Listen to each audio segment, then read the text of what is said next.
On October 28, 312, the Praetorian Guard reached the end of a history nearly 3 centuries long on ground just north of Rome. Its chosen emperor, Maxentius, was defeated by Constantine near the Milvian Bridge and drowned in the Tiber during the retreat. The Guard had backed the losing side, and Constantine did something no victorious emperor before him had made permanent. He abolished the core itself. Ancient sources say its fortified camp was dismantled and the Praetorians were stripped of their corporate military existence. But that was not the same thing as killing every Praetorian. Some had died fighting. Some survivors were sent far from Rome to frontier service. Others disappear from the surviving record so completely that historians cannot securely say where they went. And one of the strangest survivals was not a soldier at all. The title of Praetorian prefect outlived the Guard and became one of the great civilian offices of the later Roman Empire. So what actually happened when Rome's most notorious kingmakers lost their unit, their fortress, and their place beside the emperor? To understand what Constantine destroyed, we have to separate the Praetorian Guard from its legend. The Guard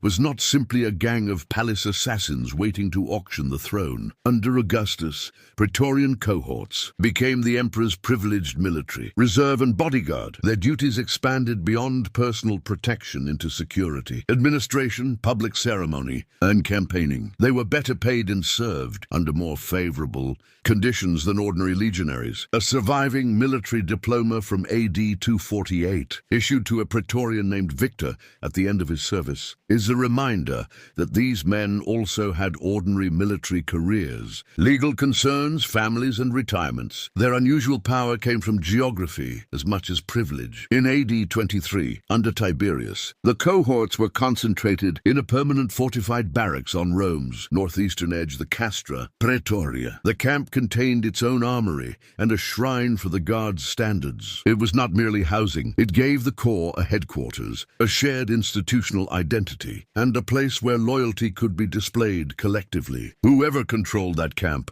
possessed armed leverage inside the capital. That leverage had a physical permanence ordinary field armies did not. Emperors came and went. The camp remained. A new ruler entering Rome therefore inherited more than individual bodyguards. He inherited an organized community with officers, traditions, memories of imperial favors, and expectations about its own importance. The very institution meant to protect the emperor could survive him. This political significance followed directly from the Guard's concentration beside the center of government. Over the centuries, that leverage repeatedly became political. Praetorians were involved in the assassination of Caligula in 41. They helped elevate Claudius. In 193, Guardsmen killed Pertinax and supported Didius Julianus in the notorious succession crisis that ancient writers portrayed as a bargain over imperial power. Septimius Severus answered by dismissing the existing Guard and rebuilding it with soldiers drawn from his own victorious army. That episode matters because Severus had already shown how an emperor could purge the personnel without abolishing the institution. The uniforms changed. The recruiting base changed. The Guard survived. Bingham notes that Severus cashiered the previous corps and replaced it with men drawn from the legions, but the Praetorian name and organization continued. By the early 4th century, therefore, the Praetorians were both less dominant than their darkest reputation suggests and still uniquely dangerous. They possessed an old name, a fortress in Rome, institutional memory, and a history of intervening in imperial succession. Constantine's solution in 312 would be different from Severus's. He would not replace one generation of Praetorians with another. He would make sure there was no next generation. The process that made this possible began before Constantine entered Italy. During the tetrarchy established by Diocletian, emperors spent much of their time closer to strategic frontiers and regional courts rather than treating Rome as the permanent center of government. The Praetorians still existed, but the political system was becoming less dependent on a privileged garrison stationed beside the old capital. Modern scholarship concludes concludes that their effective strength had already been reduced substantially. By the opening years of the 4th century, that reform created a dangerous problem. A military institution may lose strategic usefulness before its members lose their expectations, status, and capacity for violence. Aurelius Victor's evidence, as interpreted by H.W. Bird and later scholarship, suggests that the guard was reduced rather than cleanly abolished under the tetrarchs. Galerius was even said to have contemplated its abolition. The compromise left a smaller, but still organized, force in Rome, powerful enough to resist a future in which the old capital and its garrison mattered less. In 306, that problem exploded. Constantine had been acclaimed by his father's troops at York after Constantius I died. The senior emperor Galerius recognized him only at the lower rank of Caesar. Then on October 28, 306, the Praetorian Guard and supporters in Rome raised Maxentius, son of the retired Emperor Maximian, to power. Lactantius connects the Roman revolt to grievances that included taxation and the reduction of the guard. Whatever weight we give his hostile account, the political fact is secure. The Praetorians became central backers of a ruler whom the tetrarchic establishment had not authorized. That decision temporarily saved them. The first test came almost immediately, when the Western Augustus Severus marched on Rome in 307 to suppress Maxentius. His army disintegrated through desertion and defection. Many of those soldiers had served under Maxentius's father. Maximian and the rebel regime exploited those loyalties. Severus surrendered and was later killed. Galerius himself then invaded Italy and also withdrew unsuccessfully. Maxentius survived, and the Roman regime demonstrated that it could repel emperors sent to remove it. To Maxentius, the Praetorians proved that Rome could still create and defend an emperor. To Constantine, they showed how a capital garrison with its own interests could sustain a rival regime. A corpse threatened with marginalization had helped create an emperor who could not easily dispense with the soldiers who put him there. But this created another problem. The guard's survival was now tied to one regime. Maxentius ruled Italy and Africa for 6 years, yet his legitimacy remained contested. Constantine, meanwhile, consolidated power in Gaul and Britain. By 312, the two men were enemies, and Constantine crossed the Alps into Italy. His campaign moved rapidly. He seized Segusio, defeated Maxentian forces near Turin and Brescia, and then turned toward Verona. At Verona, Maxentius's senior commander, Ruricius Pompeianus, mounted a determined defense. Pompeianus was a Praetorian prefect and a major figure in Maxentius's military command. Constantine eventually defeated the forces around Verona, and Pompeianus was killed. With northern and central Italy increasingly secure behind Constantine, the road toward Rome opened. Maxentius still had formidable advantages. Rome possessed enormous defenses, political symbolism, and experience resisting earlier invasions. He had successfully remained behind the city's defenses against Severus and Galerius. Yet on October 28th, the 6th anniversary of his accession, Maxentius abandoned that earlier strategy and brought his army outside the city to confront Constantine near the Tiber. The Praetorians now faced the consequence of their choice in 306. If Maxentius won, they would remain the armed foundation of his Roman regime. If Constantine won, there was little reason for him to trust them. They had not merely served his rival as interchangeable soldiers. Their institution had helped create that rival. The battle therefore threatened something larger than defeat. It threatened the argument for the Guard's continued existence. The Battle of the Milvian Bridge is one of the most famous battles in Roman history, but later, religious memory can obscure the military reality that matters here. Ancient sources preserve different versions of the signs associated with Constantine's victory, but those traditions do not change the Guard's immediate problem. On October 28th, Constantine's army broke Maxentius's forces north of the Tiber. The retreat compressed toward the river crossings. Maxentius was caught in the disaster and drowned. The topography made defeat catastrophic. With the Tiber behind Maxentius's army, a broken line meant a desperate retreat toward the crossings. Ancient accounts disagree over the bridge arrangements, so the exact mechanics remain uncertain. What is secure is that the retreat became a rout and Maxentius died in the river. One point emerges strongly from the pro-Constantinian tradition. The men associated with the original Maxentian uprising resisted when much of the defeated army fled. The panegyric delivered in Constantine's honor in 313 describes the original instigators of the usurpation as remaining on their chosen fighting ground while others were driven toward the river.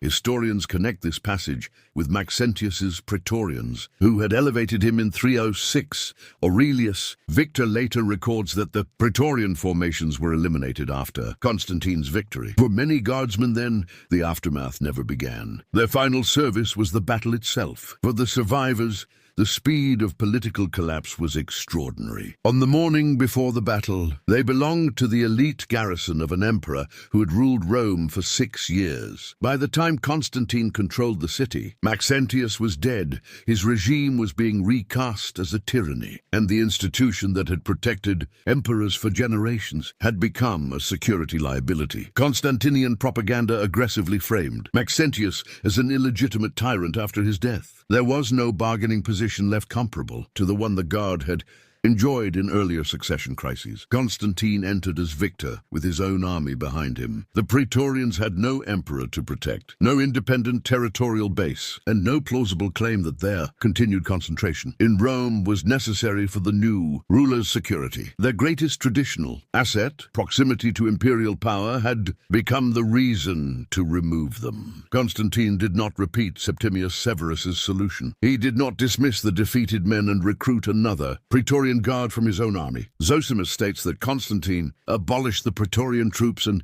destroyed their fortified bases. Aurelius Victor likewise records the elimination of the Praetorian formations and associated units. H.W. Bird, in his scholarly commentary on Victor, identifies the disbanding of the Praetorians and Maxentius's forces as one of Constantine's first measures after entering Rome. The physical target was as important as the administrative one. The Castra Praetoria had stood for almost 300 years as a permanent concentration of armed force beside Rome. Constantine dismantled it, yet destroyed needs qualification. Parts of the camp's north and east walls had already been incorporated into the Aurelian walls, Rome's city defenses. Topographical scholarship, therefore, concludes that Constantine probably demolished the inner portions that no longer served the city. Fortification rather than literally erasing every ancient wall. Portions of the structure remain visible. That detail captures Constantine's policy with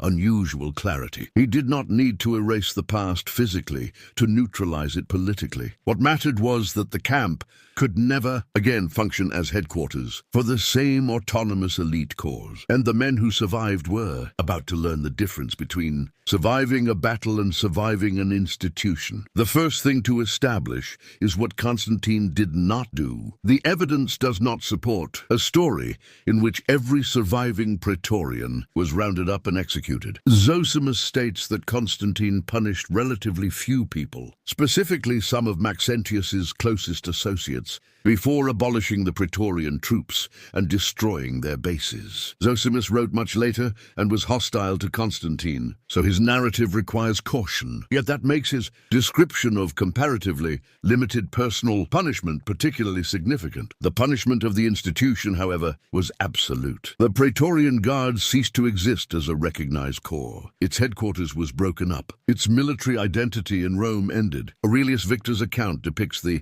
Praetorian formations and their associated military privileges as being eliminated. Their command structure and privileged place in the capital could no longer bind them together as Praetorians. For men whose elite status depended on the unit, abolition meant more than a transfer of command. It erased the corporate identity from which their prestige flowed. This was also preventive statecraft. Constantine had just defeated a ruler whom the Guard itself had helped create in 306, leaving. The same institution concentrated beside Rome would have preserved the mechanism that had helped make Maxentius possible. Constantine was eliminating not merely yesterday's loyalty but tomorrow's opportunity. The connection between Maxentius's elevation by the Guard and Constantine's eventual abolition of it is explicit in the surviving historical tradition and modern scholarship. Then came dispersal. Sandra Bingham's modern study of the Guard points to the Latin panegyric of 313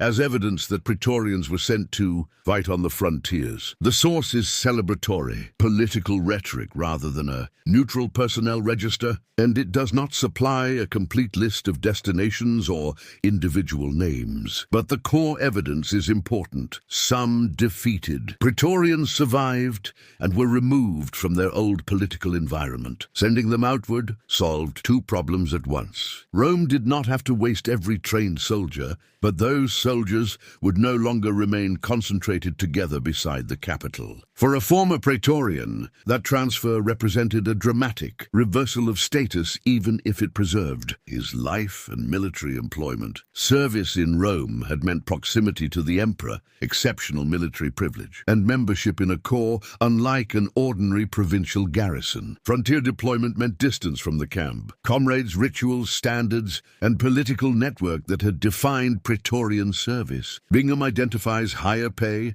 better conditions, and unusual closeness to the emperor as defining features of the Guard's privileged position. Calling the transfers exile can therefore be useful descriptively, but it should not be mistaken for proof that every survivor received a formal judicial sentence of exile. The evidence establishes reassignment away from Rome. It does not preserve individual legal judgments for each soldier. The same caution is necessary when we ask what happened to their money. Pensions, homes, wives, and children. Praetorians unquestionably had families and private lives. Bingham's study draws heavily on military diplomas, inscriptions, and evidence concerning their families and careers. But no surviving evidence demonstrates a universal Constantinian policy, confiscating every former guardsman's private property or collectively punishing wives and children, nor do we possess evidence showing that every family followed a transferred soldier to a frontier posting. Assertions that all Praetorian households were impoverished or deported as families would go beyond what can currently be verified. What can be proved is institutional displacement. Rome no longer had the Guard as a corporate community. Its members could no longer reproduce the same identity through the same unit, and its camp no longer anchored that community in the city. Personal property, family ties, or military skills could not recreate the institution Constantine had abolished. Public policy reinforced the break. Constantine's regime represented Maxentius as a defeated tyrant. His memory was condemned, his name was removed from public commemoration, and monuments begun or associated with his reign could be appropriated by the victor. The Guard, because it had helped elevate Maxentius and remained a major military pillar of his regime, was naturally caught inside that political repudiation. Yet the sources warn us not to accept all Constantinian victory propaganda uncritically. Aurelius. Victor describes popular hatred for Maxentius and recalls violence committed by Praetorians against Roman civilians. Bird's commentary, however, notes Victor's anti-Maxentian bias and even identifies cases in which unpopular policies may have been attributed to Maxentius in ways that helped absolve Constantine. The literary portrait of the defeated regime is therefore evidence, both for events and for the victor's political narrative. For the surviving soldiers, that distinction probably changed little. Constantine had won, and victors decided which service would be remembered as loyalty. The Guard's old world was gone within days, but the men who survived did not all follow the same road. The first path was the simplest and the most final. Some Praetorians died with Maxentius's cause. No trustworthy ancient source gives us a complete Praetorian casualty list, and ancient numerical claims about armies in this campaign should not be treated as precise modern strength returns. What we do have is evidence that the Praetorians formed a major element of Maxentius's army and that the men identified by the 313 panegyric as the original instigators of his regime made an unusually stubborn resistance, while much of the army fled. That matters because Constantine's later decree can otherwise sound as though it ended a guard sitting undamaged inside its barracks. It did not. The institution had already paid heavily in the campaign that made abolition possible. Even senior men attached to Maxentius' system could disappear before Milvian Bridge. Ruricius Pompeianus, Maxentius's Praetorian prefect and a commander of his forces in northern Italy, was killed in the fighting around Verona. He was not an ordinary rank-and-file guardsman, and by this period the Praetorian prefecture had responsibilities far broader than simply commanding the Guard. But his fate shows how Maxentius's military hierarchy was already being dismantled before Constantine reached Rome. Constantine's destruction of the old order therefore began with battlefield defeat before it became an administrative reform. The second path was survival through forced distance. The clearest evidence for rank-and-file survivors is the report, preserved through the 313 panegyric and highlighted by Bingham. The Praetorians were sent to the frontiers. The evidence does not allow a responsible historian to reconstruct an exact destination for every man. We should therefore resist turning a general statement into an invented itinerary, sending all of them specifically to the Rhine, Danube, Syria, or some other frontier. The defensible conclusion is narrower. At least some former Praetorians continued to serve as military manpower outside Rome. This was an effective solution to a recurring Roman problem. A victorious emperor frequently inherited soldiers who had fought for a rival. Killing every trained man wasted military resources. Keeping politically compromised formations together, however, preserved their loyalties, officers, and internal networks. Constantine broke the institution while retaining at least part of its manpower. The distinction is crucial. A Praetorian sent to a frontier did not carry the Praetorian Guard with him. He carried only his military experience. There would be no castra praetoria at his destination, no collective position beside the emperor, and no corporate capacity to proclaim a ruler from the capital. Whatever formation eventually received or employed him, the political identity that had mattered in Rome had been severed from its institutional base. This is why two statements can simultaneously be true. The Praetorian Guard ceased to exist, and some Praetorians remained alive and in military service. The third path is the most frustrating because it exposes the largest hole in the surviving evidence. What happened to Praetorians who were not in Rome, or who happened to be serving elsewhere when Maxentius' regime collapsed? Bingham's conclusion is explicit. We do not know. Her notes state that it is unclear what happened to Praetorians who were not in Rome. That admission is historically more important than a colorful invented answer. The late Roman record preserves emperors, commanders, laws, inscriptions, panegyrics, and broad institutional decisions far more readily than it preserves the later biography of an anonymous soldier after his corps vanished. There is no reliable roster showing which men were discharged, retained elsewhere, or simply vanished from documentation. Civilian retirement is possible, but for post-312 Praetorians, it cannot be demonstrated person by person. The documentary silence is itself revealing. A corps once capable of helping make emperors disappears so thoroughly that most of its survivors become historically anonymous. Bingham likewise emphasizes the limitations of the literary and material evidence for reconstructing ordinary Praetorian careers. The fourth path is revealed not by an ordinary soldier, but by a man at the top of Maxentius's establishment, Gaius Saonius Rufius Volusianus. Volusianus had served Maxentius as Praetorian prefect and helped defeat the African usurper, Domitius Alexander. If Constantine's victory had produced an indiscriminate purge of everyone who served his rival, Volusianus should have had little future. Yet the evidence shows precisely the opposite. Bennett Solway's study of late Roman elite careers notes that after defeating Maxentius, Constantine reappointed his rival's former Praetorian prefect to high honor. Volusianus became urban prefect of Rome from 313 to 315 and ordinary consul in 314. Bird's commentary independently notes Constantine's reappointment of Volusianus and other former Maxentian aristocrats. This does not prove that ordinary Praetorian soldiers received comparable treatment. Volusianus was a senator of enormous political usefulness and social standing, but his career reveals Constantine's larger strategy. He could destroy organizations that threatened him while incorporating individuals who could serve the new order. That distinction explains how the Praetorian Guard could disappear without requiring the physical destruction of every person connected to it. The fifth path was institutional rather than personal. The old job survived after the old unit did not. An emperor still needed protection. He still needed elite armed men near his person. Later, Roman palace formations known as the Scholae Palatinae performed that function. Bingham directs readers to the Scholae when discussing the force that replaced the Praetorian Guard, and they became a major institution of the later Roman and Byzantine imperial system. But the chronology requires caution. caution. The precise origins of the Scolae are debated. There is no secure evidence that Constantine simply woke up after Milvian Bridge, created every scholar from nothing, and transferred the former Praetorians wholesale into them. Some elements associated with the later Scolae may predate 312, consequently saying that Constantine replaced the function of the old guard through a different palace guard. System is safer than claiming direct one-for-one personnel continuity.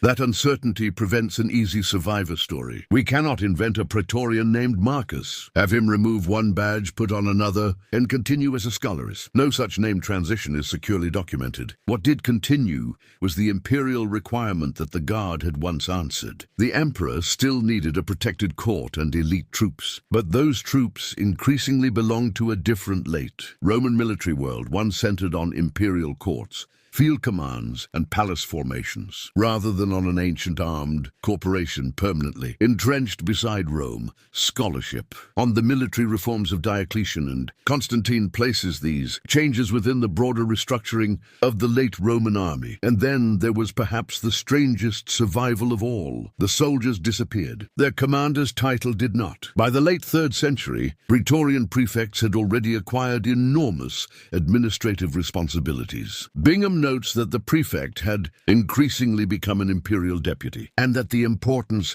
of the office explains its survival after the guard itself disappeared. Under Constantine and his successors, the Praetorian prefecture developed into one of the highest administrative institutions of the later empire. Its holders exercised extensive financial, judicial, logistical, and governmental authority over huge territorial jurisdictions, even though there was no longer a Praetorian guard for them to command in the old sense. So a 4th century Roman could encounter a man called a Praetorian prefect in an empire with no Praetorian Guard. The title had escaped the fate of the soldiers who gave it its name. Taken together, these paths answer the human question with an uncomfortable mixture of certainty and silence. Some guardsmen died. Some were dispersed to frontier service. Some cannot be traced at all. Senior servants of Maxentius could be rehabilitated when they were useful. New palace formations inherited the protective function without proven mass continuity of personnel,